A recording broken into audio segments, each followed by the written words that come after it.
साधु साधु साधु। नमो तस् भगवतो अरहतो सम्मा संबुद्धस्स। नमो तस् भगवतो अरहतो सम्मा संबुद्धस्स। नमो तस् भगवतो अरहतो सम्मा संबुद्धस्स। साधु साधु साधु। ठीक है, आप प्रश्न पूछ सकते हैं। ये वंदवी बन।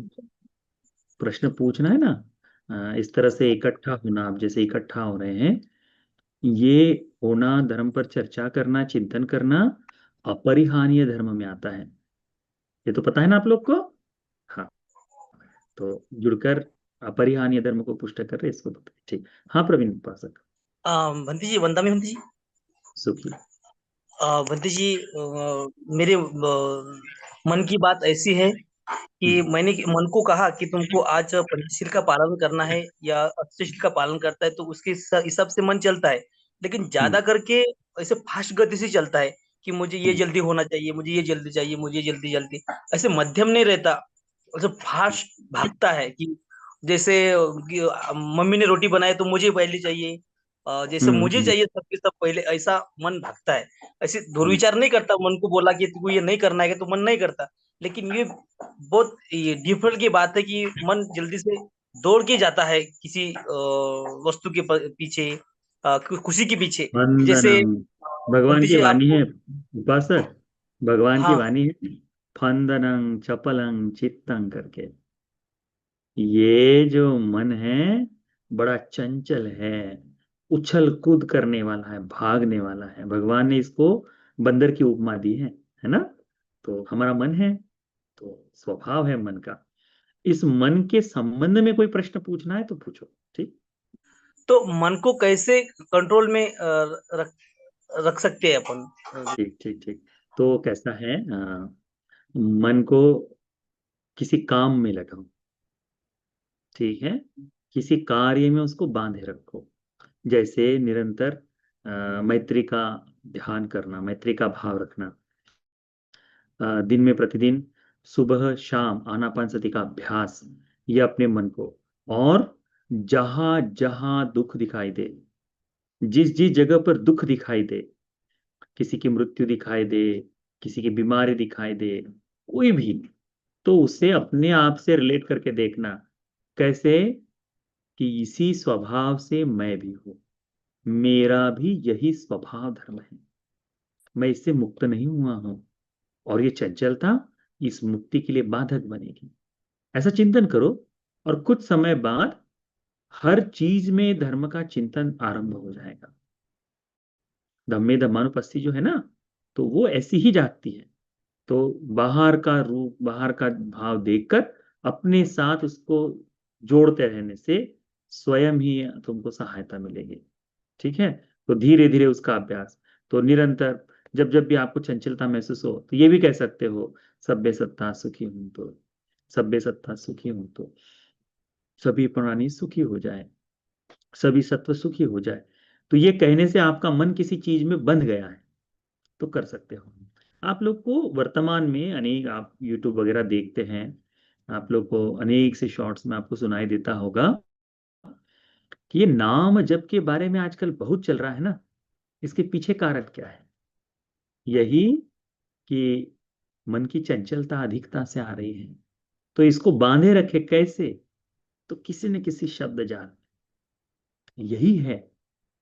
परंतु ये शब्द भी, जैसे मैत्री का शब्द है, तो फिर इसको भी त्याग कर आगे बढ़ सकते हो, उपेक्षा में आ सकते हैं। किसी व्यक्ति स्वरूप से नाम जप करना शुरू कर दे, तो उससे आपत्ति ये होगी कि हम उसी में बंध जाएंगे, उसे त्याग कर आगे जाने के लिए मुश्किल जाएगी, है ना। इसीलिए एक तो आनापान सति का अभ्यास करो, मैत्री की साधना का अभ्यास करो, कि उसके बाद में आने वाले समय में उपेक्षा को ग्रहण कर पाए आगे बढ़ने के लिए। तो अपने मन को किसी काम में लगाओ, पुण्य के कर्म में लगाओ। जैसे प्रतिदिन, जैसे आपका प्रतिदिन अधिष्ठान हो जाए कि मैं प्रतिदिन दान दूंगा, मैं प्रतिदिन एक सूत्र का अभ्यास करूंगा, एक सूत्र का श्रवण करूंगा, मैं प्रतिदिन अ, अपने सील का चिंतन करूंगा। सील परिशुद्ध है तो आनंदित हूं। किसी और को बताने की आवश्यकता नहीं, आज तो मैंने पूरे पंचशील का पालन किया, बोलने की जरूरत नहीं। है तो स्वयं आनंद। और मैं जितनी भी जीवन में दिखाई देने वाले ये दुख है, इन सबको अपने जीवन में जोड़ कर देखूंगा। कि कोई बूढ़ा हो गया है तो चिंतन करूंगा कि ये बुढ़ापा तो मुझे भी आएगा। इस तरह से एक एक करके आप चिंतन करो, तो आपको कुछ ही समय में आपके मन की चंचलता, अस्थिरता जो है वो थोड़ी शांत होती हुई दिखाई देगी। ठीक है उपासक? ठीक ठीक। अगला प्रश्न। वंदामी बनते जी। सुखी आ, हो। मेरा प्रश्न है कि हम लोग जैसे बहुत बार ऐसा बोलते हैं कि मैं ये पुण्य आप सब में बांटती हूँ, मतलब इससे आपका ही हो। तो सही में बनते जी हमारे जितने भी पुण्य वो उनको ट्रांसफर होते हैं? थोड़ा प्लीज इस पर हाँ थोड़ा आप बताइए, मतलब क्योंकि हाँ हमारे वो चित्त में इससे जागृत हुआ है कि मुझे दान देना है, मुझे ध्यान करना है, और हम लोग एक एक झटके में वो सब पूरा दे रहे हैं। इसलिए मुझे ये हाँ। एक मुझे हमेशा प्रश्न आता है। तो आप दे देने से कट जाएगा क्या? नहीं नहीं, बिल्कुल नहीं। हाँ, दे देने से घटेगा नहीं। देखिए, पुण्य का अनुमोदन होना यह आवश्यक है। अब हम पुण्य दे रहे हैं, जैसे हम प्रतिदिन बोलते हैं कि सभी देवताओं को पुण्य देते हैं, ठीक है। इनमें जो अनुमोदन करने की इच्छा रखते हैं, जैसे देवताओं ने मनुष्य लोक की तरह देखा, उनके मन में अरे कोई पुण्य का अनुमोदन कर रहा है, तो उसको तरंगे महसूस होती है, आनंद की तरंगे। तो वो अनुमोदन करता है, तो उसका लाभ। अमन हमारे जो ज्ञातिगण है, कालातीत ज्ञाति, आवश्यक नहीं कि आज हमारे मरे हुए जो ज्ञाति अभी जो मरे हैं यही अनुमोदन करेंगे।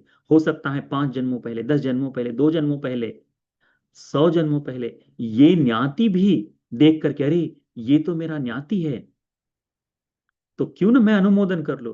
तो साधु साधु कह दे तो उसको लाभ हो जाएगा, है ना। तो हमें पता नहीं कि कौन अनुमोदन करेगा। आपके परिवार में 10 लोग बैठे हैं, ठीक है, और 10 लोग, जैसे ये कहते हैं ना, जिह्वा रस भिन्न भिन्न होता है सबका, है ना। घर में एक आदमी नमक ज्यादा खाता है, एक आदमी को बहुत तीखा पसंद है ना, एक आदमी को मीठा पसंद है। तो जिह्वा रस भिन्न भिन्न हो गया कि नहीं उनका, उनको खाने में भी हर एक को, किसी को अलग लगेगा, किसी को अलग लगेगा, ये सब होता है ना। वैसे ही पुण्य के अनुमोदन का बोध भी उनका, उसका रस भी भिन्न भिन्न होता है।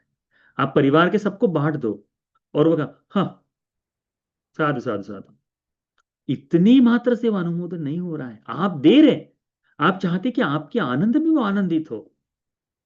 वो है जैसे आपने गाड़ी खरीद ली, आपकी गाड़ी खरीदने से 4 लोग जलने वाले हो जाएंगे और 4 लोग आनंदित होने वाले हो जाएंगे। तो क्या गाड़ी उनकी हो गई क्या? नहीं, परंतु आपके आनंद में आनंदित हो गए। इससे जो सुख की अनुभूति हुई है, वैसी सुख की अनुभूति जब आप पुण्य का अनुमोदन करते हैं, आपकी ध्यान साधना उनको नहीं मिली, परंतु इस चित्ते एकाग्रता के कारण जो आनंद आपके भीतर, कि हमने देखो अपने मन को एकाग्र करने की कोशिश की, ध्यान साधना की है। बोलने की आवश्यकता नहीं, ध्यान साधना के बारे में कभी किसी को बोलने की आवश्यकता नहीं। मैं तो 2 घंटे करता हूँ, 1 घंटे करता हूँ, 10 घंटे करता हूँ, मैं तो 24 घंटे ध्यान में रहता हूँ, कभी बोलने की आवश्यकता नहीं। परंतु हमने दान दिया है, बड़ा सुंदर लगा। देखो, दान देना तो अच्छा है ना, दान में तुम भी सम्मिलित हो जाओ, आनंदित हो जाओ दान में। इतना कहने मात्र से वो यदि आनंदित होता है, तो उस वह पुण्य का भागीदार है। पर जैसे गाड़ी तुम्हारी रह जाती है, वैसे पुण्य पुण्य तुम्हारा ही है, उसमें सम्मिलित हो जाता है। एक बड़ी सुंदर भाव उसकी बात है। बोधिसत्व की अवस्था में हमारे महाबोधिसत्व, जो बाद में भगवान बुद्ध जी बने, गौतम बुद्ध बने, वे महाबोधिसत्व एक समय अ, नाव पर, बड़े से जहाज पर, किसी व्यापारिक कार्य के लिए इस भारत भूमि से कहीं और किसी राष्ट्र तक, या फिर समुद्र के रास्ते से कहीं और, शायद शायद हो सकता है कि गुजरात से निकले हो तो महाराष्ट्र तक आए हो, या फिर नीचे साउथ की तरफ गए हो, कलकत्ता की तरफ से निकले हो तो इधर गए हो, या अरब देशों में गए हो, ऐसा कुछ हो सकता है। तो जब गए तो बहुत बड़ा तूफान आया, और तूफान में ये सब लोग डूबना शुरू हो गए। महाबोधिसत्व महापुण्य का संचय किए थे, तो जब अपने पुण्य का चिंतन किया उन्होंने, तो देखा कि ये पुण्य का भाव इतना है कि मृत्यु नहीं आ सकती। तो वहां जो देवता थे जिन्होंने देखा इस बात को, उन्होंने उनकी सुरक्षा के लिए एक छोटी सी नाव जो है वो उस दिशा में लेकर गए, और कहा कि बोधिसत्व तुम इस पर आ जाओ। क्यों? क्योंकि तुम्हारा पुण्य है, तो उसमें से बाहर से निकालेंगे। अब उनके एक मित्र थे, वो मित्र भी कहने लगे, मुझे भी बचा लो, मुझे भी बचा लो, मुझे भी बचा लो। तो कहते हैं कि ये जो नाव है, ये पुण्यमान पुण्यवान व्यक्ति को ही लेकर जा सकती है।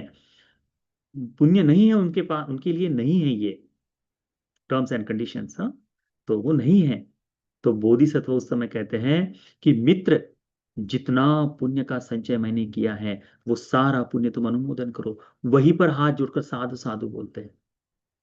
उतनी मात्र से वो उस पुण्य में आनंदित हो गए। उन्होंने अपने मित्र को कार्य करते हुए देखा है, पुण्य करते हुए देखा है। तो इस कारण से उसका अनुमोदन होते ही उस जगह, बोट में उसको भी जगह मिलती है। तो क्या इससे बोधिसत्व की पारमिताएं घट गई? क्या पारमिताएं, पुण्य का संचय कम हो गया? नहीं। अभी तो उसके साथ साथ जो मित्र थे, आज इस जन्म में आनंद बनकर पैदा हुए, उनके उपस्थायक बने। ये मित्र दीर्घकाल तक उनकी सेवा आदि करते हुए, मित्र भाव रखते हुए, अपने साथ साथ भी एक विशेष पारमिताओं को पूर्ण करते हुए भगवान के उपस्थायक बने। ये जो अनुमोदन करना है, ये अनुमोदन करना केवल देना नहीं है। ये अनुमोदन कर कर जो आनंदित होता है व्यक्ति, मनुष्य स्वरूप में है। ये व्यक्ति आपके साथ क्या बोलते हैं उसको, परिवार संपत्ति बनाता है। परिवार संपत्ति।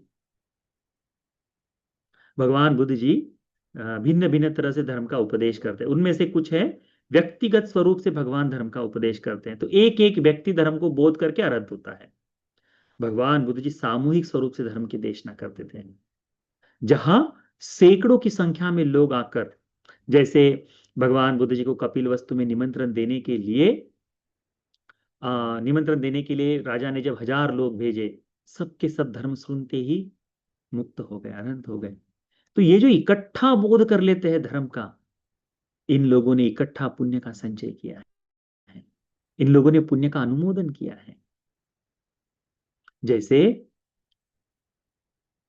गवेशी नाम के ब्राह्मण थे।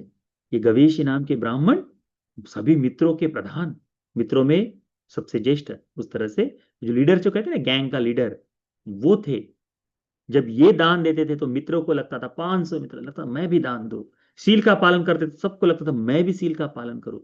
तो ये जो अनुमोदन करना है, ये कईयों को प्रेरणा दे सकता है। इसीलिए अनुमोदन करते समय बहुत आनंदित हो जाए कि मेरे पुण्य में एक आदमी सम्मिलित हो गया है, एक आदमी सम्मिलित हो गया, उसने आनंद का।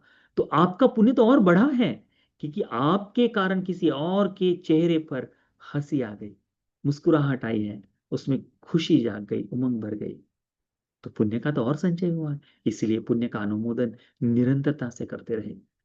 अनुमोदन करने से हो सकता है किसी यदा किसी जीवन में हमें भी इस अनुमोदन का लाभ होगा, सहायता मिलेगी। ठीक ठीक।